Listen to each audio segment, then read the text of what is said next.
Well, I meant to do all your videos on the way home, and I forgot. I forgot to get them all done. I guess we'll start with the racehorses, right? I want to go through all the videos tonight. I guess if I run out of sunlight, I run out of sunlight. But I do want to try and do my best to get them all done. Now we're going to start with Drebin. Drebin will start training towards the end of the month. He's been jogging for a good 3 weeks now. He's been in the pool. There's no reason he can't start training towards the end of this month. Again, we are trying to have him ready for the early part of fall. I don't really care. He's going to race all the way throughout the winter. But he will start training towards the end of this month. Tenacious Handover, much better this week. 53-3, just a little bit short. He'll be a lot tighter next week, but I was very pleased with how sound he was. It's always troubling. He is a tenacious little horse. That left hind is always bothering him a little bit. That right front, obviously, I would guess from loading weight, has bothered him for a little while also. But he was sound the other day, probably near the soundest I've ever seen him. And I would like to see that translate into him doing well in those classes. He's trying. And just a little bit short the other day. 53-3 was a good mile for him. Time is on my side. Trained this morning in 58. So here's the thing.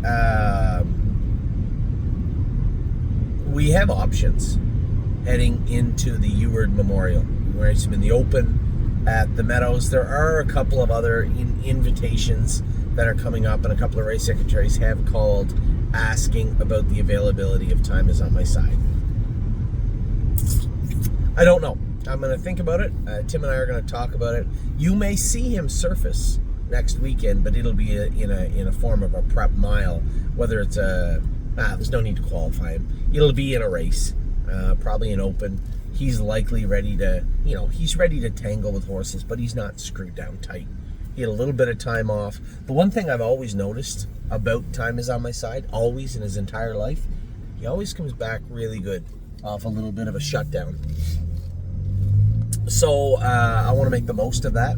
What we do moving forward is a discussion that Tim and I are having right now, but we will see where we go from here. Winter Soldier, our newest horse, he'll likely be heading our way first of the week from New Jersey. We'll get him into a rotation.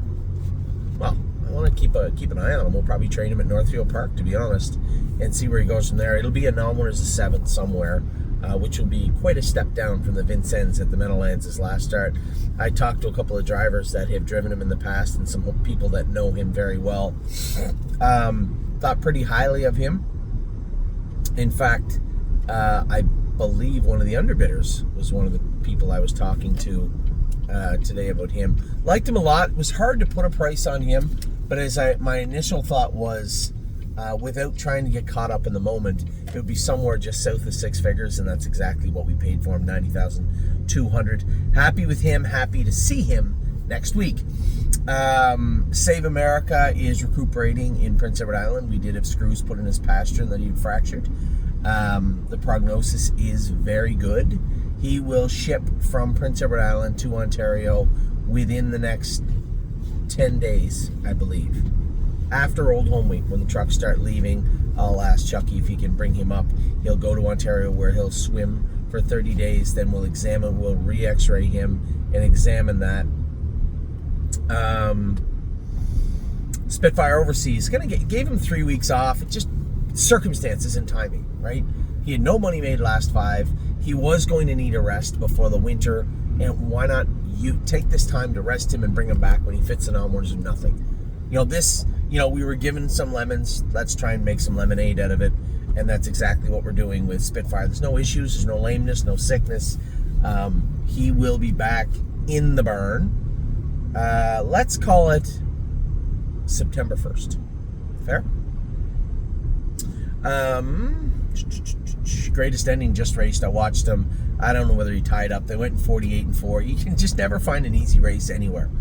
Oh, let's take him to the pop-up series where he was 10th in 48.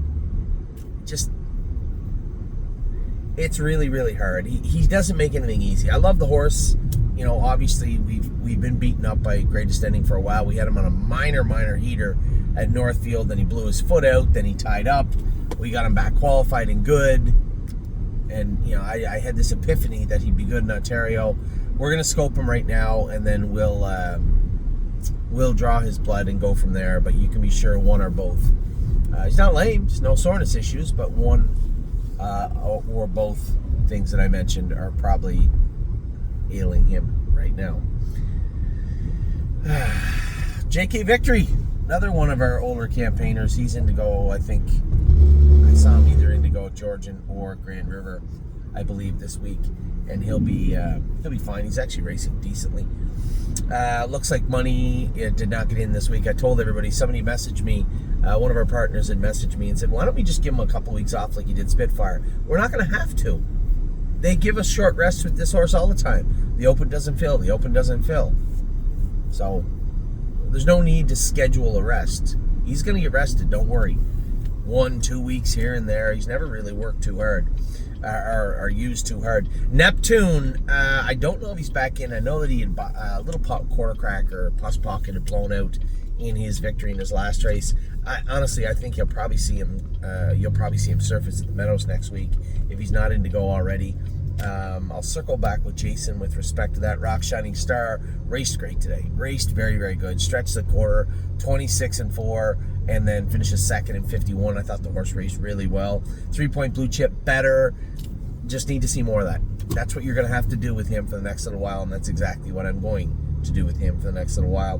Trosa will be back as soon as it cools down. I said September 1st. That's likely when it will. I think there's a heat wave expected for the next little bit, so you won't see him actually start it. Well, you won't hear about it anyway, but he won't actually start up towards the end of the month. Yo Mr. second in 53 last night. I thought he raced really, really well. I was happy with him. Delicious Stone, probably one of the most consistent horses we have right now. He is on a what's wrong with the white out here? He's on a bit of a heater himself. Raced awesome his last 6, 7, 8, 10 starts.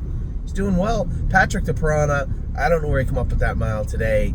Second, just beaten 49-4, 26-4 on the end of it. You know, he went from a horse I was worried broke down 2 weeks ago to some mysterious thing that just happened and then disappeared like that within moments, and then comes out, you know, throwing haymakers today. Trust me, I've sit behind him a lot. That was the best mile Patrick the Piranha has gone in probably 2 years. I was thoroughly floored with the way he raced. So a great job with everybody, and especially with Patrick the Piranha.